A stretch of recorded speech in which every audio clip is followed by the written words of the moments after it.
We're here again. We are covering the November market statistics for your Toronto Real Estate Board. And to no surprise here, we did not see anything that was out of the ordinary. Unfortunately, we saw some consistent things happen from October to November, and it's not always exciting to see. But unfortunately, what we're seeing here is we still have an influx of 5,000 units that haven't sold, based on a year-over-year comparison. So currently we have 16,000 units that were on the market. We had 11,000 the same time last year. This month we had 4,200 sales. Last year, same time, we had 4,500 sales. So we were seeing more sales last year and less inventory. Now we're seeing less sales and more inventory. So what we have now is a surplus. We're officially in a buyer's market. We have been for some time, but the problem with the current buyer's market is buyers are really sitting on their hands, and with good concern. A lot of them are trying to figure out where this market's going in the next 12 months. Is it a good time to buy? Should I rent? Should I just keep living with my parents? Maybe if you haven't purchased your first home, is it a good time to purchase your first home? All of these things are going through your head. Now, before we get into the video here, if you could please like the channel and subscribe. You're going to get 2 videos every single week, and you're going to get real estate education across the GTA. So what we're seeing here in the update is the average prices month over month, virtually the same, a slight bit of a decrease, but I'm not so concerned about the prices because the prices have held pretty flat for the last 3 or 4 months, which is good to see some stability in the prices, but it's still absurdly expensive at the current rates, and especially with the stress test and the affordability that a lot of people are struggling with.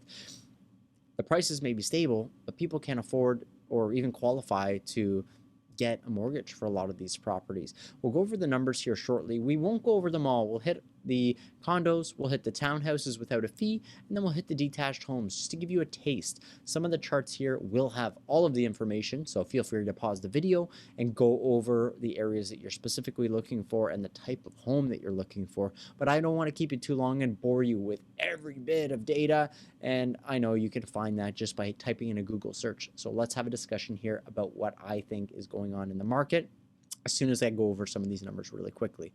So we are going to cover condos first. Your average Burlington condo was $614,000. Your average Halton Hills condo was $650,000. Average Milton condo, $619,000. And we have a little bit of a data discrepancy here, but your average Oakville condo, it's going to sound silly, is $1.3 million. The Oakville condos are premium. A lot of them are larger with huge square footage. There's a lot that are also situated right on the water. We know Oakville is expensive. It's got some premium properties that a lot of people desire. So we are seeing $1.3 million for that average condo in Oakville. Brampton, $550,000. Caledon with a few transactions, $710,000. And Mississauga with the largest transactions of the bunch at $649,000. And we're going to round it out. The condos here are going to finish off at $720,000 for your average Toronto condo. Now, there was 1,212 transactions that were just condos across the GTA. That is a big number. Out of that 1,200, 800 were out of Toronto. So that average price is pretty stable. You know, you're going to have the high-end condo, you're going to have the low-end condo, but to say you are going to spend anywhere between $650 and $720 for your average starting condo is not out of the realm of possibility. Can you get a condo for $550,000? Absolutely. Can you get a condo for north of $1 million? Absolutely. So that gives you a spectrum. I still think condos have some room to kind of adjust a little bit further down. If I was a home buyer right now, I'd love to see your average condo starting in that mid-4s range in the outskirts of the GTA and really getting into the, 2 bedrooms in the high 5s, but we don't know where the market's really going to settle. It will take some time, and we are not going to see prices like that anytime soon.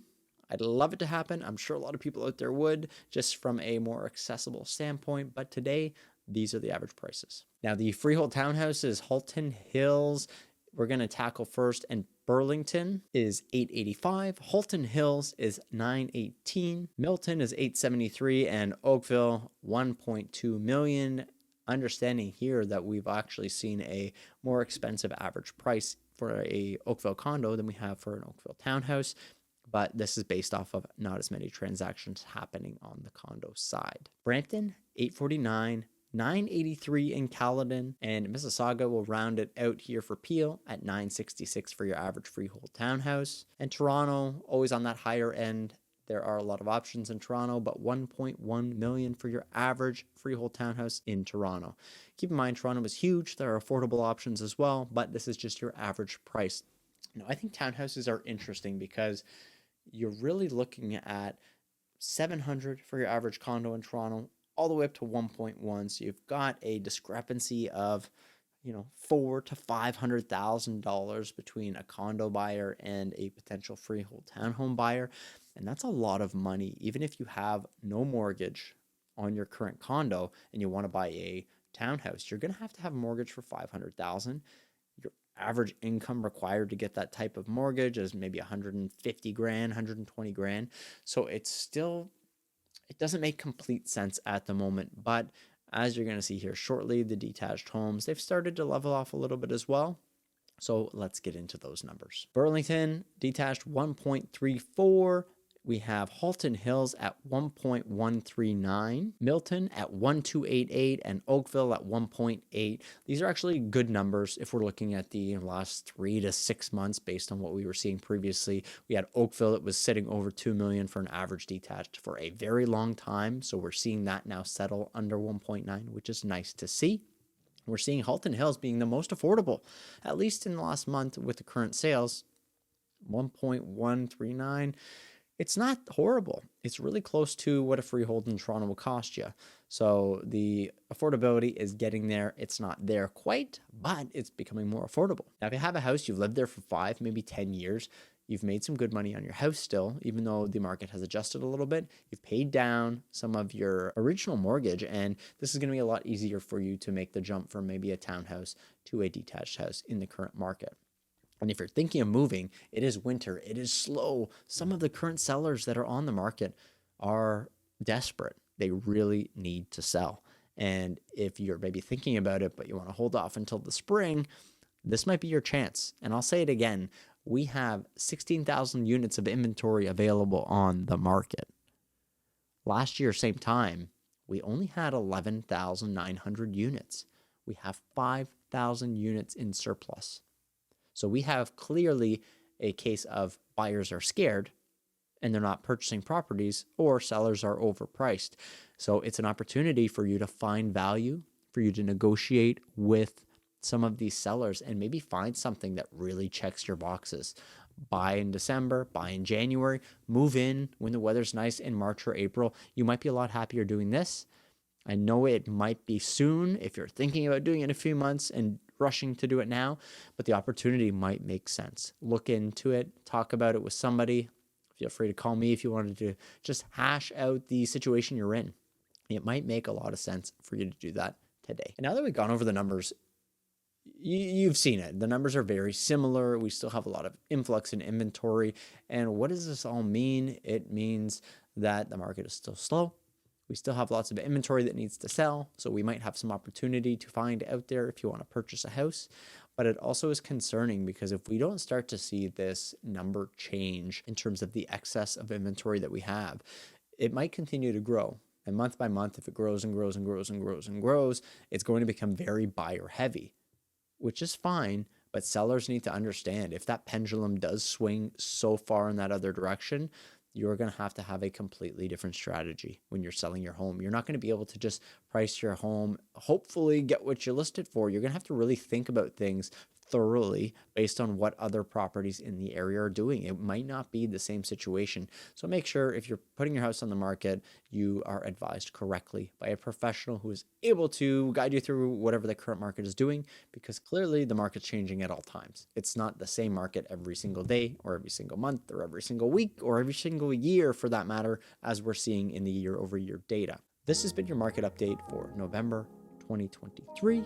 We are actually hosting a buyer seminar on December 14th at 8 p.m. It'll just be a Zoom. We don't want to take you from your family and from your home, but if we could have you for 1 hour, we would love to give you some tips and tricks to get yourself off on the right foot for 2024.